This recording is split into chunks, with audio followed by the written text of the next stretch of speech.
Hi guys, welcome to True Prints. I'm Davey and I'm going to show you how I get my orders from TikTok or Facebook or word of mouth and I turn them into complete t-shirts. Step-by-step guide coming up.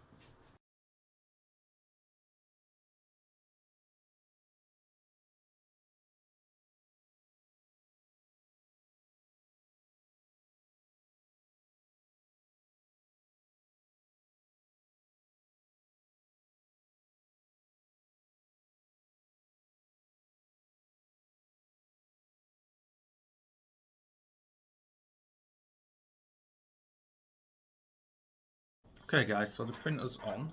I'm going to show you the sheets I'll be using. It's one of these.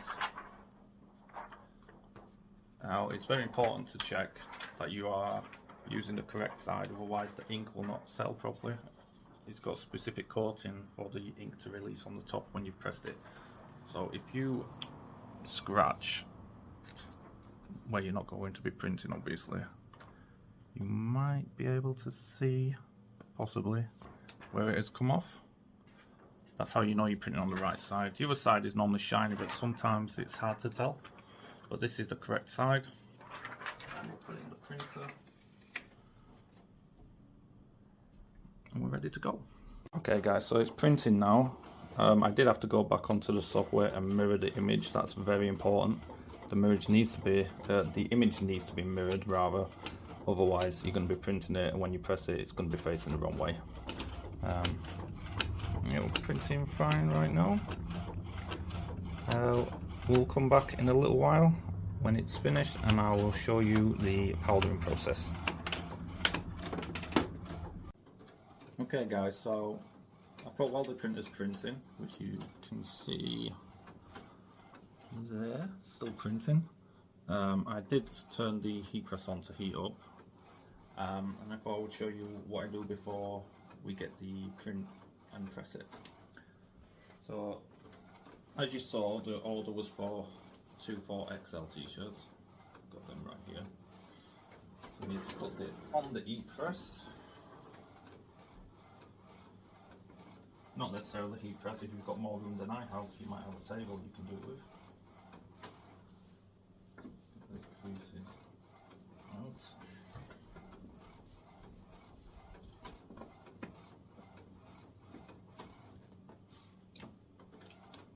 Link roller. Now, I don't know if everybody does this, but you should, because it will get all that loose fluff off of the t-shirt from manufacture. Because if you press without doing that, the print is not sticking to the t-shirt, it's sticking to the fluff. Yeah. You do that, push it in. Press it for 5 seconds. That will get all the moisture out of the t-shirt, which will also prevent it from sticking correctly. I do 7 seconds just because I don't trust my heat press enough. And then that's ready to receive its print. Okay guys, so I've reprinted the image because I realised for a 4XL t-shirt we need something a little more substantial. So to do that I just cropped around the edges of the image and then we could stretch it more on the canvas on the print software. So this is how you get your powder on. I use this box to store my powder and also to actually powder the images.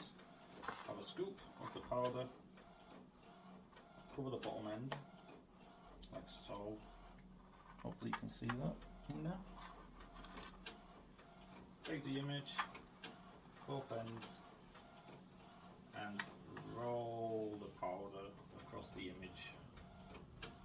Sorry for any background noise you can hear, someone's decided to renovate their house today. So keep going back and forth until you're happy all the ink is covered, like so. This, and what I like to do, I know some people have other tricks, but I like to get it and tap it in there, get the majority of the loose powder off, and then just a few little flicks, too hard, otherwise your windowsill will end up with powder everywhere. Shake, and then we'll take it over to the heat press so that we can cure the powder. Okay guys, we're at the heat press now. I don't have a curing oven, so I use my heat press. I've put the temperature up to 200 Celsius. This is England, so we'll be working in Celsius. And I've put the pressure right down so that it doesn't close at all, but just hovers over the platen. So I can close it all the way, just leave it for 30 seconds. And then I'll turn it around 30 seconds because for some reason it doesn't cure the powder fully on both sides. We'll do 20 seconds. That's 20. I don't know if you can see, but there's still plenty of uncured powder. So spin it round like so. We'll do that. So if you can hear the printer, that is the other image for the other t-shirt printing. And that should be all cured. It looks okay, but I'm not 100% happy, so I'm going to put it back under there. Another 20 seconds.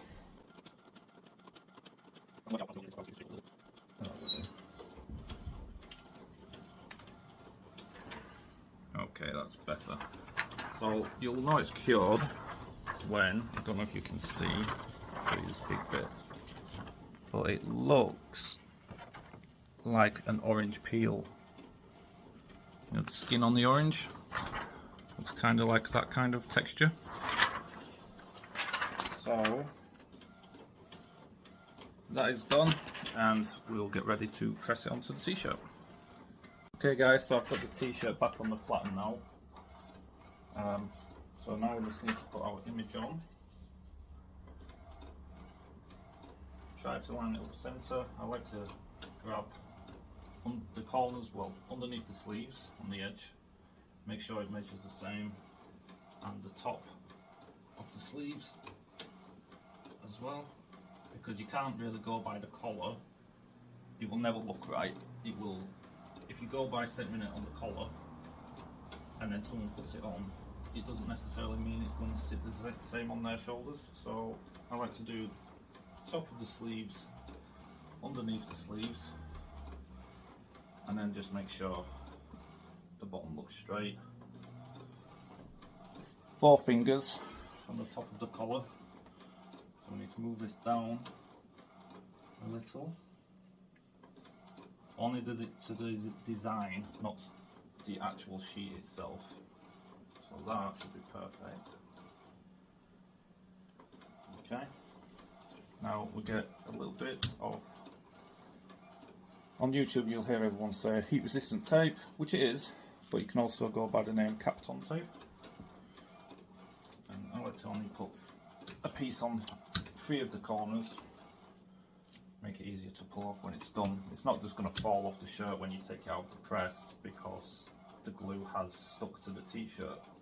So the only way it can come off is if you're going to shake it vigorously or pull it off yourself. Okay, so I'm just waiting for the heat press to cool back down, because I've had to change the temperature to 165 degrees Celsius. That's my pressing temperature. Some people do 160, some people might do 170. 165 works for me on this heat press. I will press it, for these particular sheets I use 15 seconds, but on some of the higher quality sheets you can do like 10 seconds. Some people I've heard do 7 seconds. I'd never do less than 10 seconds.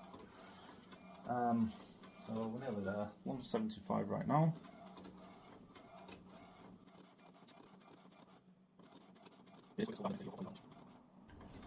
But there's a closer look of the image on the t-shirt.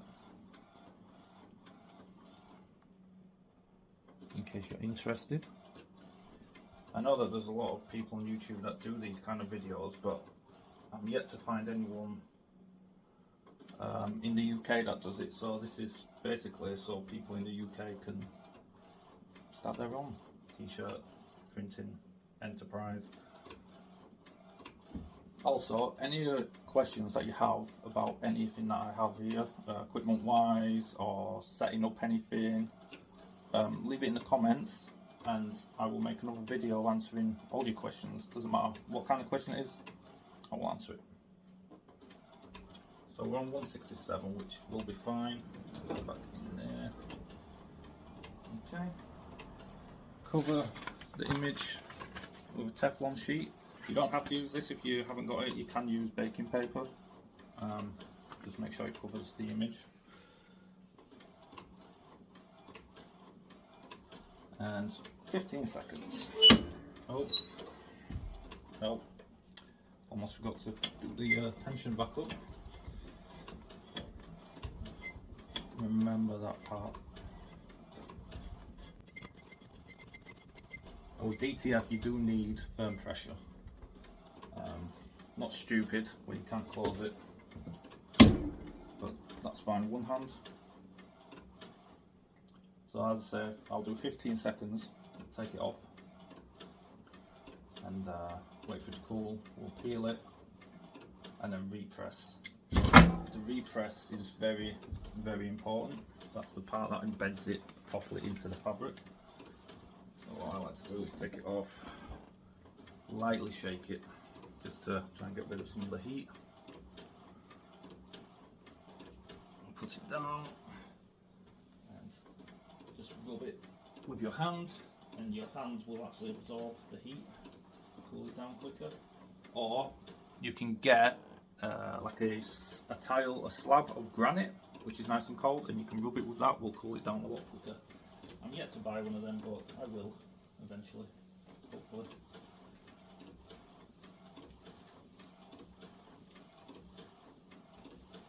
Now this is a warm peel film, so I can take it off while it is warm, but I always like to let it cool down a bit more than warm, to be honest. There we go, that's cooled. Peel it off. There's the sheet.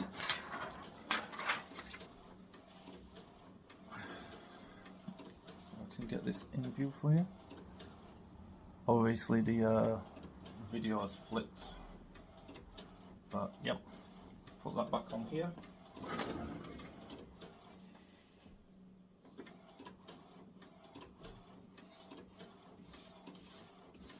Now you shouldn't be scared when you peel the sheet off the image. Just make sure you get it like so. Take the corner and just keep the corner flat to the sheet and come off slowly. Don't just drag it, you know. So there's the sheet. I will get one of my finishing sheets, which is basically just a sheet of baking paper. There's nothing special about it. Put that back in, and then I do the repress for 10 seconds. Actually, I'm going to do 15 because my heat press has cooled down to 160 degrees. So we'll do 15 seconds.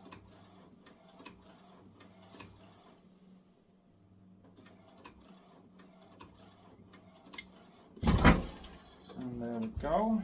Take that off carefully. Get it stuck.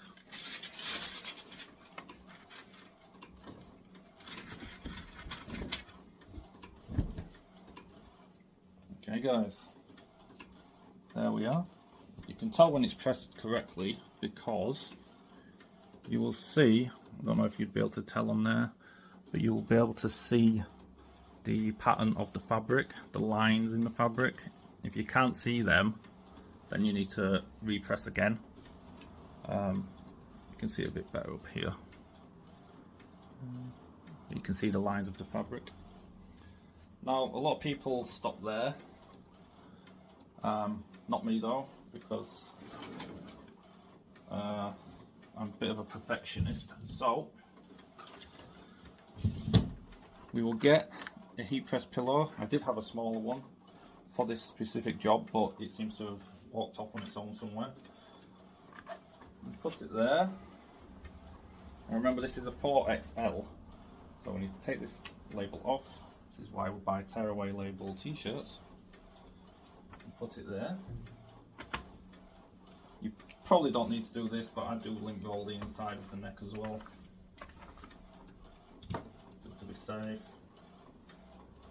We'll press that for 5 seconds to get the moisture out, because obviously we didn't press the top part earlier.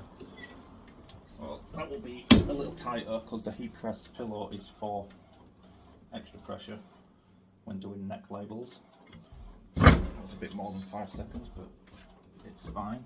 I'll just grab a neck label. I'm going to do half a possible 4XL already made.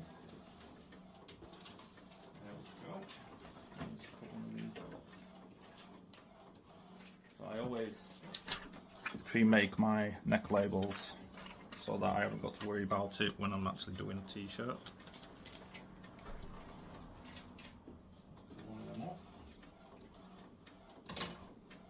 Now, I used to always tape these on, but I don't bother now because it sticks well enough and I don't shake it around like a mad head.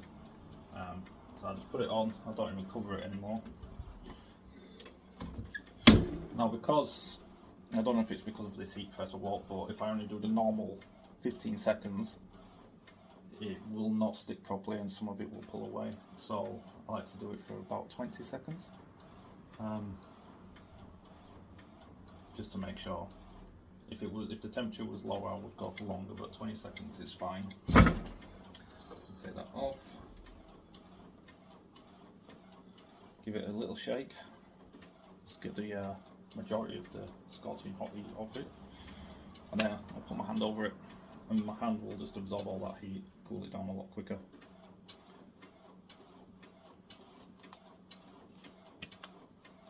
There you go, cool to the touch already. I always start from the bottom end because of the little details on the neck label, the temperature, and don't use a tumble dryer, etc. Pull that off nice and slow. That's perfect. And then we need to repress it. Just reuse that again, but do it upside down. There's no ink left on it, so it's not going to ruin the heating element or the top platen. Back down. Again, because of the awkward placement of neck labels, I'll do the repress for 15 seconds.